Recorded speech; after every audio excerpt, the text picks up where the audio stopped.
Hello, I'm John from Brilliant Share. 안녕하세요. 저는 대구일과학부에 다니는 위런트 쉐어의 조정한입니다. 오늘 저와 함께 통합사회의 1단원에 소단원 2단원 행복의 의미와 기준에 대해 알아보겠습니다. 먼저 행복이란 삶에서 충분한 만족감이나 기쁨을 느끼는 상태로 정의되는데요. 행복의 성격은 보편성을 강조하는 입장과 상대성을 강조하는 입장으로 나눌 수 있습니다. 보편성을 강조하는 입장에서는 의식주와 건강 등 행복한 삶을 영위하기 위한 기본 조건에서 얻어지는 행복을 강조했고요. 객관적 기준을 전제로 물질적 가치를 추구했습니다. 반대로 상대성을 강조하는 입장에서는 삶에 대한 만족도, 일상생활에서 느끼는 행복감을 추구했고요. 주관적 기준을 전제로 정신적 가치를 추구했습니다. 진정한 행복의 실현으로는 객관적 기준으로는 주거, 소득, 고용, 수명, 교육 수준 등이 있겠고요. 주관적 기준으로는 삶의 만족도, 일상생활에서 느끼는 행복감 등이 있겠습니다. 행복을 측정하는 다양한 방법에는 여기 표에 나와 있는 것 같이 다양한 방법이 있고요. 국민 삶의 질 지표를 보면 파란색으로 표시된 부분과 같이 물질적인 부분과 초록색으로 표시된 부분 같이 건강, 교육, 문화 등 비물질적인 부분을 둘 다 평가하고 있습니다. 밑에 글자가 가려져서 잘 안 보이지만 최근 행복 관련 지수들은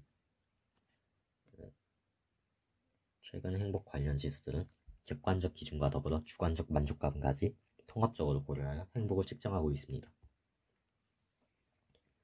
다음으로 다양한 행복의 기준에 대해 알아보겠습니다.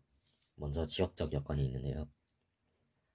환경적 여건에서는 자연 환경에서는 자연적으로 주어진 상황에 따라 결핍된 부분을 충족하는 것이 행복이고, 인문 환경에서는 종교, 문화, 산업 등에 따라 행복의 기준이 달라질 수 있습니다. 정치적 여건으로는 민족, 종교, 정치적 갈등을 겪는 지역에서는 정치적 안정을 행복으로 여기고요. 민주주의가 실현되지 않은 지역에서는 정치적 자유를 행복으로 여기고 있습니다. 경제적 여건에서는 경제적으로 빈곤한 지역에서는 기본적인 의식주를 충족하는 것이 행복의 기준이고, 경제적으로 안정된 지역에서는 소득 불평등의 해결과 삶의 질 향상을 행복의 기준으로 보고 있습니다. 다음으로 서양의 시대적 상황에 따른 행복의 기준에 대해 알아보겠습니다. 먼저 고대 그리스입니다. 고대 그리스의 대표적인 학자 아리스토텔레스는 행복을 인간 삶의 궁극적 목적으로 봤고, 행복은 이성의 기능을 잘 발휘할 때 달성된다고 보았습니다. 다음으로 헬레니즘 시대입니다. 참고로 헬레니즘 시대는 기원적 약 300년부터 100년 전까지 그리스의 영향력이 절정에 달한 시대를 말합니다. 헬레니즘 시대에서는 행복은 세상 일에서 벗어나 마음의 평온을 얻는 것을 의미했습니다. 헬레니즘 시대엔 두 가지 중요 학파가 있었는데요. 먼저 쾌락주의를 강조한 에피쿠로스 학파입니다. 에피쿠로스 학파는 쾌락은 육체의 고통이 없고 마음의 불안이 없는 아타락시아를 중요시했고요. 이성적 통찰을 통한 정신적, 지속적 쾌락을 추구했습니다. 다음으로 금욕주의를 중요시한 스토아 학파는 행복은 정념에 방해받지 않은 초자연한 태도, 즉 부동식 아파테이아를 강조했고, 이성적 통찰에 따른 자연적 질서에 순응하는 삶을 강조했습니다. 두 학파의 공통점으로는 욕망의 절제를 통한 평온한 삶으로서의 행복을 추구했고요. 차이점으로는 에피쿠로스 학파는 쾌락을 추구했고 공적인 일을 멀리했습니다. 스토아 학파는 금욕을 추구하고 공동체의 선을 실현했습니다. 이 두 학파가 현대에 주는 의의는 현대인들에게 진정한 행복의 의미가 무엇인지 성찰할 수 있도록 해주었습니다. 중세시대에는 종교적 실천을 통해 신의 구원을 받는 것, 하나님을 믿어서 천국에 가는 것을 행복의 기준으로 보았습니다. 근대 이후입니다. 근대 이후도 두 가지로 나눌 수 있는데요. 먼저 칸트의 의무론입니다. 밑에 나와 있는 사람이 칸트입니다. 칸트는 자신의 복지와 처지에 관한 만족을 행복으로 여겼고요. 인간으로서 마땅히 지켜야 할 도덕 법칙을 실천하는 사람이 행복을 누릴 자격이 있다고 봤습니다.